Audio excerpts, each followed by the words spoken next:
எனக்கு ரொம்ப பிடிச்ச கவிதை இது. என் மருந்து நீ, உன் மருந்து நான்.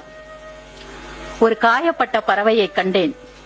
என் உடைந்த இதயத்திற்கு ஆறுதல் தேடி ஆலய நிழலுக்கு சென்றபோது ஒரு காயப்பட்ட பறவையை கண்டேன். வலியில் துடிக்கும் அதன் ரெக்கைக்கு ஒத்தடம் தந்தேன் என் வலி மறந்து. என்னை அறியாமல் சிந்திய ஒரு துளி கண்ணீர் மருந்தானது அதற்கு. வலி நீங்கியதும் பாடத் தொடங்கியது பறவை. அந்த கீதம் மருந்தானது என் உடைந்த இதயத்திற்கு. குணமான பின் பறந்து விடுமோ பறவை என நான் பயந்தபோது அது சொன்னது, பறத்தல் என் இயற்கை, அதற்காக பறந்து கொண்டே இருக்க முடியுமா? தரை இறங்கும் போதெல்லாம் உன் தோளிலேயே வந்து அமர்வேன் என்று.